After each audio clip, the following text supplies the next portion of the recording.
बिस्मिल्लाहि मिनश्शैतानिर्रजीम बिस्मिल्लाहिर्रहमानिर्रहीम। अल्लाह के बबरकत नाम से शुरू करते हैं जो बड़ा मेहरबान और नहायत रहम करने वाला है। यूनिक ग्रुप ऑफ इंस्टीट्यूशन की तरफ से ये ऑनलाइन लेक्चर अज़ीज़ तलबा व तालिबात आपके लिए आपकी तालीम और तरबियत के हवाले से आप तक प्रोवाइड किए जा रहे हैं। मैं हूं प्रोफेसर राजा वाजिद अली और आप मुझसे स्टैटिस्टिक्स यानी शुमारियात पढ़ते हैं। हमारी क्लास है सेकंड ईयर और हम चैप्टर नंबर 14 पढ़ रहे हैं जिसका नाम रिग्रेशन एंड कोरिलेशन है। रिग्रेशन का टॉपिक हमने तकरीबन कंप्लीट कर लिया था। कोरिलेशन हमने स्टार्ट किया हुआ है और कोरिलेशन में भी हम क्वेश्चन नंबर 6 तक पहुंच चुके थे। 6 का ए पार्ट हमने कंप्लीट कर लिया था, बी भी कंप्लीट कर लिया था लास्ट लेक्चर में और आज के लेक्चर में हम इंशाल्लाह सी पार्ट करेंगे। इससे पहले कि हम अपने लेक्चर का आगाज़ करें, आपको मालूम है कि हम एक दुआ से अपने लेक्चर का आगाज़ करेंगे और वो दुआ इल्म की दुआ है। हम अपने रब से इल्म हासिल करने से पहले इल्म मांगते हैं, वो इस अंदाज़ से कि सबसे पहले जिससे मांगी जाती है कोई भी चीज़ उसका नाम पुकारा जाता है।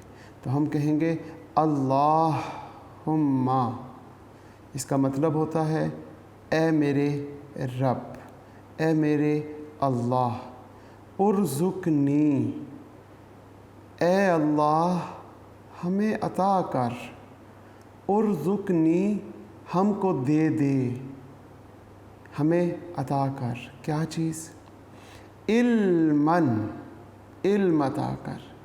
ए अल्लाह इल्म के ख़ज़ाने आपके पास हैं, हम उन ख़ज़ानों में से कुछ कतरे आपसे मांग रहे हैं इस अंदाज़ से, अल्लाहुम्मा उर्ज़ुकनी इल्मन, ए मेरे प्यारे अल्लाह हम सबको अता कर दे इल्म। अब उस इल्म की 3 खूबियाँ हों, इल्मन नाफ़िअन, वासिअन, हमीकन। ए अल्लाह हम तुझसे जो इल्म मांग रहे हैं उन इल्म में ये 3 खूबियाँ हों। पहली खूबी नाफ़े, नफ़े वाला हो, ऐसा इल्म अता करें जिससे हमें भी नफ़ा मिले और सारी कायनात की इंसानियत को और सारी कायनात को हमारे इल्म से नफ़ा मिले। इसके बाद वो वसी हो, वो महदूद ना हो, वो इतना वसी हो कि तेरी मशरिक़ों से शुरू हो और मगरिबों तक तमाम का तमाम इल्म हमें अता कर दे। और उस इल्म की तीसरी खूबी हमीकन, वो गहराई वाला हो, 7 आसमानों के ऊपर से अर्श बरी से उसकी गहराई शुरू हो और वो ज़मीन तक आए और फिर 7 ज़मीन की तह तक चला जाए। तो जब 7 आसमानों से लेकर 7 ज़मीनों की गहराई तह तक और मशरिक़ से लेकर मगरिब तक इतना वसी और इतनी गहराई वाला इल्म अगर ऐ अल्लाह आप हमें दें, तो इस दुआ में हमने सारी कायनात का इल्म मांग लिया। ऐ अल्लाह तो हमें ऐसा इल्म अता कर जो नाफ़े हो, जो वासी हो और जो हमीकन हो। आमीन। हम अपने लेक्चर का आगाज़ क्वेश्चन नंबर 6 के सी पार्ट से करेंगे। 6 का ए और बी पार्ट लास्ट लेक्चर में हमने किया था। सी पार्ट अगर आप पढ़ें तो उसमें लिखा हुआ है कंप्यूट, मतलब कैलकुलेट करें the correlation coefficient between x and y represented by the following table. Question number 6 है और 6 का सी पार्ट, क्वेश्चन नंबर 6 और उसका सी पार्ट। टेबल में उसने एक्स वेरिएबल और वाई वेरिएबल इनकी वैल्यूज़ दे दी। इनकी वैल्यूज़ क्या हैं? 2, 4, 5 6, 8 और 11। इसी तरह y की वैल्यूज़ हैं 18, 12, 10, 8, 7 एंड 5। अगर आपके पास किताब है तो किताब में देखें 209 पेज पर, 209 पेज पर क्वेश्चन नंबर 6 का सी पार्ट मिल गया आपको, और उस टेबल के ऊपर लिखा हुआ है जो मैंने अभी पढ़ा है, compute the coefficient of correlation between the variable x and y represented by the following table, जो टेबल आपके सामने दिया गया है।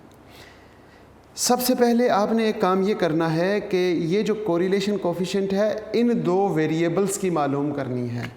हम वेरिएबल्स की coefficient of correlation it is denoted by r, और r का फार्मूला मेरे बच्चों को याद होना चाहिए, क्या था? n summation x y minus summation x into summation y, और नीचे स्क्वायर रूट। स्क्वायर रूट में क्या है जनाब? एक ब्रैकेट में हम लिखेंगे n summation x square minus summation x का होल स्क्वायर। इसी तरह यहाँ पर हम क्या लिखेंगे? n summation y square minus summation y का होल स्क्वायर और ब्रैकेट क्लोज। अगर हम इस फार्मूले को गौर से देखें तो इसके लिए हमें किस किस की ज़रूरत पड़ेगी? वो ज़रूरत हमें number 1 x square, number 2 y square और नंबर 3 x y। ये हमें 3 कॉलम्स बनाने हैं और इनके टोटल भी हमें चाहिए क्योंकि इनके सम्स हम वहाँ पे यूज़ करेंगे। मेरा ख्याल है कि कैलकुलेटर के बग़ैर आप इसका स्क्वायर कर सकते हैं। 2 का स्क्वायर हमारे पास क्या होगा? 4। 4 का स्क्वायर, वेरी गुड, 16, 25, 36। 8 का स्क्वायर 64 और 121, बिल्कुल ठीक हो गया। 18 का स्क्वायर अब आपको कैलकुलेटर की ज़रूरत पड़ेगी और बहुत से बच्चे वैसे भी कर लेंगे, 324। 12 का स्क्वायर ये तो सब बच्चों को पता है, 144। 10 का स्क्वायर 100। 8 का स्क्वायर 64। 7 का स्क्वायर ये भी सब बच्चों को पता है, 49 और 25। x और y को मल्टीप्लाई कर दें, 2 इंटू 18 इट इज़ 36, 12 इंटू 4 48 आ जाएगा आपके पास, 10 इंटू 5 इट्स 50, 6 इंटू 8 48, 7 इंटू 8 वो आपके पास 56 एंड 55 आ गया। आपने क्या करना है? इन सब के टोटल कर लें। इन सब के टोटल आप कैलकुलेटर से भी कर सकते हैं, ज़ुबानी भी कर लेंगे। x की वैल्यूज़ का टोटल ये हमारे पास 36, y की तमाम वैल्यूज़ का टोटल ये 60, यहाँ पे 266, इसी तरह y स्क्वायर 706 और x y को मल्टीप्लाई करेंगे 293। अब ये टोटल आप इस फार्मूले में पुट करें और फार्मूले में पुट करने के बाद कैलकुलेट करेंगे तो हमारे पास कोरिलेशन मतलब r की वैल्यू आ जाएगी। r की वैल्यू n, आप यहाँ से काउंट करें 1 2 3 4 5 6, n हमारे पास 6 आ गया। समीशन x y वो हमारे पास 293 है जनाब, और साथ ही हम लिखेंगे 36 इंटू 60। इसी तरह यहाँ पे हम स्क्वायर रूट लिख लेते हैं और स्क्वायर रूट में यहाँ पे 6 और समेशन x स्क्वायर 266, फिर माइनस 36 का स्क्वायर, वेरी गुड। आगे हम फिर लिखेंगे 6 और समेशन y स्क्वायर 706 और माइनस 60 का स्क्वायर और ब्रैकेट क्लोज। ये हमने फार्मूले में वैल्यूज़ पुट कर ली। जब आपने फार्मूले में वैल्यूज़ पुट कर ली तो अब आप क्या करेंगे? अब आप इसको कैलकुलेट कर लें। कैलकुलेशन कैसे होती है? r इज़ इक्वल टू, इन दोनों को मल्टीप्लाई करेंगे 1758 आ जाएगा। इन दोनों को मल्टीप्लाई करने से आपके पास 2160 आ गया। इसी तरह स्क्वायर रूट में यहाँ पर इन दोनों को मल्टीप्लाई कर दें, 1596 माइनस 36 का स्क्वायर 1296, वेरी गुड। इसी तरह यहाँ पे 6 × 706 वो आपके पास 4236 माइनस 60 का स्क्वायर वो आपके पास 3600 आ गया। अब आप इन्हें माइनस कर लें जनाब, इन दोनों को आपस में माइनस किया तो -402 आ गया स्क्वायर रूट, इन दोनों को माइनस किया तो 300 आ गया, इन दोनों को माइनस करने से 636 आ गया। अब हम क्या करेंगे, -402 डिवाइडिंग बाय, इन दोनों को हम मल्टीप्लाई कर देंगे, मल्टीप्लाई करने से 190800 आ जाएगा। और इसका स्क्वायर रूट ले लें, अगर हम इसका स्क्वायर रूट लेते हैं तो -402 और डिवाइडिंग बाय 436.8066 फाइनली डिवाइड कर लें, माइनस में आंसर आएगा -0.92032। ये आपके पास correlation coefficient between the variable x and y। क्योंकि सवाल में यहाँ पे उसने ये नहीं कहा कि ये फर्स्ट पार्ट है, ये सेकंड पार्ट है, लास्ट क्वेश्चन की तरह यहाँ पे एक sentence questions as it is लिखा हुआ है। पहले नंबर पे उसने क्या पूछा, पहले नंबर पे उसने पूछा कंप्यूट, कैलकुलेट करें, कंप्यूट करें क्या, the correlation coefficient. Correlation coefficient मतलब आर मालूम करें between the variable x and y। ये जो x और y दिया हुआ है इनका आर मालूम करें। आपने सबसे पहला काम x और y वेरिएबल से आपने r मालूम कर लिया। हम यहाँ पे अपने सहूलत के लिए r की वैल्यू लिख लेते हैं, ये माइनस में है और -0. मेरा ख्याल है 92, चले यहाँ तक लिख लेते हैं। ये हमारे पास x और y वेरिएबल का कोफिशिएंट ऑफ कोरिलेशन आ गया। अब इसके बाद आगे क्या कहता है, टेबल से नीचे देखेंगे तो लिखा हुआ है multiply each x, multiply each x values by 2। आपने x की हर वैल्यू को 2 से मल्टीप्लाई करना है एंड और ऐड जमा करें 6 को।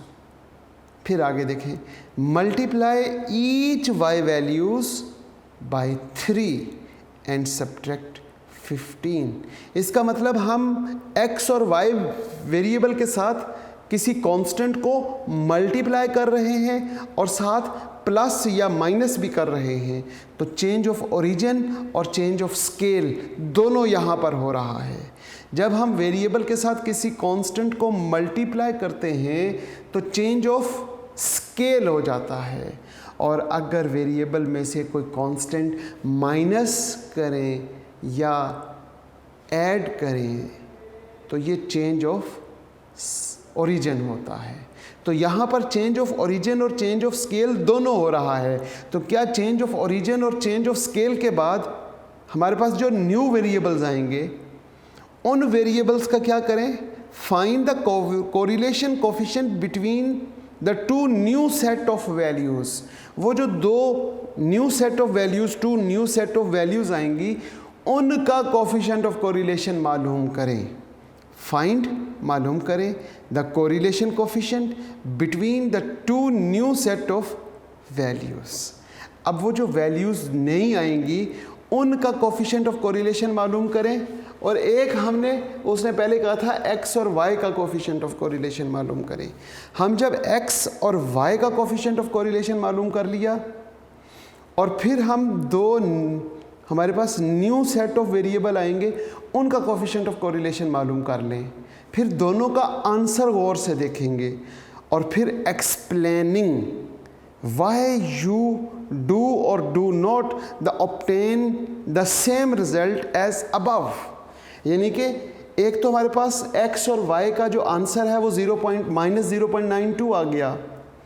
अब जब आपने इसको 2 से मल्टीप्लाई करके और 6 उसमें ऐड कर लिया x में, और y को 3 से मल्टीप्लाई करके 15 सब्ट्रैक्ट करने के बाद जब आपके पास 2 न्यू सेट ऑफ ऑब्जर्वेशंस या सेट ऑफ डाटा आएगा उसका कोफिशिएंट ऑफ कोरिलेशन मालूम करेंगे। तो अब उसका आंसर और इसका आंसर अगर सेम आया तो आपने एक्सप्लेन करना है क्यों सेम आया, और अगर सेम नहीं आया, क्योंकि उसने लिखा हुआ Y you do or do not, अगर सेम आ गया तो आप एक्सप्लेन करें क्यों सेम आया, और अगर सेम नहीं आता तो भी आप एक्सप्लेन करें कि क्यों सेम नहीं आया। पहली बात तो ये है कि अगर आपका रिज़ल्ट सेम नहीं आता तो फिर एक्सप्लेन करेंगे कि हमारी कैलकुलेशन में गलती है, और ये एक्सप्लेन करने के बाद दोबारा कैलकुलेशन कर लीजिएगा, क्योंकि लाजमी सेम आना चाहिए। ऐसा तो होगा ही नहीं सेम ना आए, और अगर सेम ना आए तो उसकी एक्सप्लेनेशन मैं आपको ये बता रहा हूँ कि हमारी दोनों में से किसी एक पार्ट में कैलकुलेशन में गलती है, हमने कैलकुलेशन गलत की है।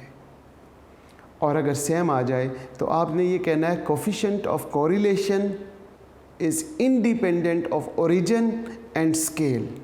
कोफिशिएंट ऑफ कोरिलेशन जो है वो इंडिपेंडेंट होता है ओरिजिन और स्केल से, लिहाजा अगर हम उसका ओरिजिन और स्केल चेंज कर दें तो उस पर कोई इफ़ेक्ट नहीं पड़ेगा, आंसर सेम रहेगा। ये वजह है सेम रहने की, और सेम ना रहने की वजह मेरे बच्चों को पता चल चुका होगा कि उनकी अपनी कैलकुलेशन गलत होगी। ठीक होगी बात। अब हम इसके सेकंड पार्ट की तरफ चलते हैं। Coefficient of correlation, new set of observation. इसके लिए हमें ये तो इसका आंसर हमने साइड पे लिख लिया है ताकि हमें याद रहे, हमें नज़र आता रहे कि इसका आंसर क्या है बोर्ड पे, और इसी तरीके से हम इसको रेज़ कर देते हैं क्योंकि हमें अब x और y के स्केयर की ज़रूरत नहीं है। हम दोबारा से अपने क्वेश्चन को स्टार्ट करते हैं बिल्कुल नए सिरे से, और हमारे पास वही दो सेट ऑफ ऑब्जर्वेशंस हैं। सबसे पहले आपने क्या करना है, x की हर वैल्यू को 2 से मल्टीप्लाई करना है। तो यहाँ पर हम एक काम करते हैं, यहाँ पे लिखते हैं 2x और फिर +6, और इसको हम क्या लेते हैं, ये u, ये क्या है, u है, और y की हर वैल्यू को आपने 3 से मल्टीप्लाई करना है, और 3y और माइनस मेरा ख्याल है क्या करना है 15, 3y माइनस 15, और इसको हम v कह लेते हैं। अब आपने क्या करना है, मेरे बच्चों को समझ आ चुकी होगी कि x की हर वैल्यू को 2 से मल्टीप्लाई करें, यानी 2 था तो 2 से मल्टीप्लाई किया 4 हो गया, और 4 को क्या करेंगे 6 में ऐड कर देंगे, तो 4 + 6 10, फिर 4 2s are 8 हो गया। 8 में किसको ऐड करेंगे, 6 को। 6 को ऐड करने से आपके पास आंसर क्या आ गया 14। 5 2s are 10, 10 + 6 तो 16, 6 2s are 12, 12 में जब आप 6 ऐड करेंगे तो 18 आ जाएगा, 18 फिर 22 और फिर 28। बिल्कुल इसी तरीके से 18 को 3 से मल्टीप्लाई करें और -15 कर दें तो वो आपके पास आ जाएगा 39। 39 के बाद यहाँ पे 21, यहाँ पे 15, यहाँ पे 9, यहाँ पे 6, अब 11, ये 5 है, 5 3s are 15 - 15 0 हो जाएगा। ठीक होगी बात। अब ये पहले आपने x और y से कोरिलेशन मालूम की थी, वो ये आ गई। अब हमने x का स्केल चेंज किया 2 से मल्टीप्लाई करके और ऐड 6 करके इसका ओरिजिन चेंज कर दिया। Change of origin and change of scale दोनों हो चुके, और इसी तरीके से यहाँ पे v में भी हमने एज इट इज़ किया। अब हमारे पास ये जो दो न्यू वेरिएबल्स की वैल्यूज़ आई है u और v, इनके दरमियान कोफिशिएंट ऑफ कोरिलेशन मालूम करें। इसके लिए आपको किसकी ज़रूरत पड़ेगी, नंबर 1 u स्केयर की, फिर आपको चाहिए v स्केयर, और फिर आपको क्या चाहिए u और v। उसी तरीके से x और y की जगह पर u और v लगा लेंगे। यहाँ से देखेंगे आप कि इनका स्केयर करें। सबसे पहले u का स्केयर, ये 10 है, तो ये हमारे पास 100 आ गया। 14 का स्क्वायर 196, 16 का स्क्वायर 256, 18 का स्क्वायर 324, 22 का स्क्वायर क्या होता है 22, 484 और 784। इसी तरह v स्क्वायर 39 है, तो 39 का स्क्वायर क्या होगा 1521, 441, 225, 81, 36, 0। मल्टीप्लाई कर दें जी u और v को, वो हमारे पास 390, 294, इसी तरह 240, 162, 132 और यहाँ पे 0 आ गया। अब हम इन तमाम कॉलम्स का सम करेंगे। इन तमाम कॉलम्स का सम मतलब u और v की वैल्यूज़ का सम कर लेते हैं। यहाँ पे सम ऑफ u 108 और यहाँ पे 90। u स्क्वायर करेंगे तो 2144 और v स्क्वायर करेंगे तो 23 यानी 2304, 1218। Correlation coefficient r between u and v, formula क्या होगा मेरे बच्चों को मालूम होना चाहिए, n summation u v minus summation u और समीशन v और डिवाइडिंग बाय, वही होगा x और y की जगह पर हमारे पास u v आ जाएगा। n summation u square minus summation u का होल स्क्वायर, और यहाँ पे ब्रैकेट क्लोज कर लेंगे और दूसरी bracket start, n summation v square minus summation v का होल स्क्वायर और ब्रैकेट क्लोज कर ली। अब इसमें वैल्यूज़ पुट करें, कैसे करेंगे वैल्यूज़ पुट, n क्या वैल्यू है n की मेरे बच्चों को मालूम होना चाहिए, n इज़ इक्वल टू 6, 1 2 3 4 5 6। हम n की वैल्यू यहाँ पर 6 पुट कर लेते हैं, 6 समीशन u v 1218, फिर माइनस समीशन u 108 और समीशन v हमारे पास 90।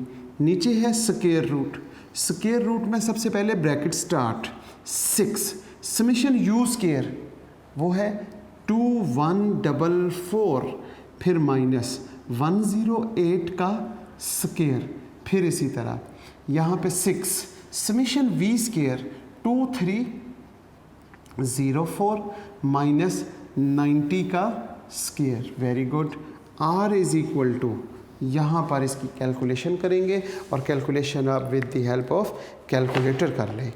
कैलकुलेटर से 6 को मल्टीप्लाई करेंगे किसके साथ, 1218 के साथ, तो हमारे पास जवाब आ जाएगा 7308 माइनस 9720। इन दोनों को मल्टीप्लाई करने से, इसी तरह यहाँ से हम देखते हैं इन दोनों को मल्टीप्लाई करें 6 इंटू 2144 को, तो 12864 माइनस 11664, 108 का स्क्वायर ले लिया, यहाँ पे 6 को इसके साथ मल्टीप्लाई किया 13824 माइनस 8100। अब आप माइनस करें जी, ऊपर इन दोनों को माइनस किया, माइनस 2412 और नीचे माइनस कर देंगे। पहली ब्रैकेट में माइनस किया तो 1200 आ गया और दूसरी ब्रैकेट में माइनस किया तो 5724 आ गया। r is equal to minus 2412 और इन दोनों को आपस में वेरी गुड मल्टीप्लाई कर दें 6868800। अब इसका स्क्वायर रूट ले लें, माइनस 2412 और इसी तरह स्क्वायर रूट लेने से 2620.84 आ गया और डिवाइड कर लें माइनस 0.92। आपने देखा कि correlation between x and y and correlation between u and v are same. y क्यों सेम है? The result are part 1 and part 2। हमारे पास पार्ट 1 का रिज़ल्ट और पार्ट 2 का result.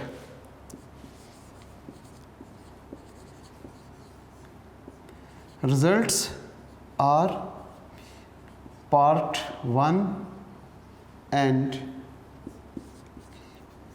Part 2 are same because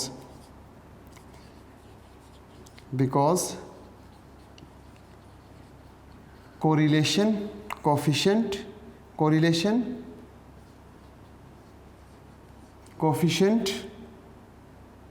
are independent of origin and scale. Same आने की वजह ये है कि हमारे पास कोरिलेशन कोफिशिएंट जो है, हमने इसकी प्रॉपर्टीज़, अगर आपको याद हो जब हमने चैप्टर नंबर 14 हमने किया तो उसके शुरू में जब हमने इसकी डेफिनेशन और थ्योरी पढ़ रहे थे तो उसमें हमने इसकी प्रॉपर्टीज़ पढ़ी थी। और अगर आपको याद ना हो और आपके पास किताब मौजूद है तो पेज नंबर 200 पे देखेंगे, properties of the simple correlation coefficient. ठीक होगी बात। इसमें जो प्रॉपर्टी नंबर 3 है, जिसका नाम change of origin and scale है, इसकी लास्ट लाइन ज़रा पढ़ें पेज नंबर 200 पे। पेज नंबर 200 है और प्रॉपर्टी नंबर 3 जिसकी हेडिंग लिखी हुई है change of origin and scale, इसका जो लास्ट सेंटेंस है बस वो सेंटेंस पढ़ें। हमें ये पूरी पढ़ने की ज़रूरत नहीं है। अगर ये पूरी पढ़ लेंगे, कुछ समझ आ जाएगी तो बहुत अच्छी बात है। अदरवाइज़ हमें इसकी ये जो लास्ट सेंटेंस है, that is the magnitude of the simple correlation coefficient r is the independent of change of origin and scale. यहाँ पे हमने क्या कहा? Independent of change of origin and scale. इसका मतलब ये होता है आर एक्स वाई निकाल लें, आर यू और वी फाइंड कर लें, तो इसका मतलब है चेंज ऑफ ओरिजिन और स्केल इंडिपेंडेंट। यानी कि अब एक्स वेरिएबल है और वाई वेरिएबल है, उसे किसी कांस्टेंट से मल्टीप्लाई या डिवाइड कर लें या फिर प्लस या माइनस कर लें, या ये दोनों काम इकट्ठे कर लें। चेंज ऑफ ओरिजिन भी कर दें, चेंज ऑफ स्केल भी कर लें, लेकिन आंसर पे कोई फ़र्क नहीं पड़ेगा बिकॉज इंडिपेंडेंट है। ये पेज नंबर मैंने आपको बताया 200 और प्रॉपर्टी नंबर 3 है। ठीक होगी बात। ये था जनाब आज का लेक्चर, जो कि हमने लास्ट लेक्चर के साथ कंटिन्यू किया और उसमें हमने क्वेश्चन नंबर 6 का बी पार्ट किया था और आज हमने इसका सी पार्ट किया। आपने देखा कि इसमें तकरीबन 3 पार्ट थे। पहले नंबर पे एक्स और वाई वेरिएबल का कोफिशिएंट ऑफ कोरिलेशन मालूम करना था, फिर उसका यू और वी यानी कि चेंज ऑफ ओरिजिन और स्केल करके या फिर सिर्फ डेविएशन करके माइनस करके उससे सॉल्व किया तो दोनों का आंसर सेम आया। और हम कहेंगे कि correlation coefficient r is independent of origin and scale, so the both answer are equal. आज के लेक्चर का यहाँ पे इख्तिताम करते हैं इस दुआ के साथ कि अज़ीज़ तलबा व तालबात, आप जहाँ पे रहें सदा खुश रहें, सलामत रहें, सेहत वाली ज़िंदगी और ईमान वाली ज़िंदगी अता करे अल्लाह पाक आपको। वालिदैन का साया ताहयात कायम रखे और जब हमारा आखिरी लम्हा हो इस दुनिया से जाने का तो ए अल्लाह हमारी ज़बानों पे कलमा तैयब जारी फरमा दीजिएगा, ला इलाहा इल्लल्लाह मुहम्मदुर रसूलुल्लाह, ताकि हमारा ख़ात्मा भी ईमान के साथ हो सके। आमीन। अल्लाह हाफ़िज़।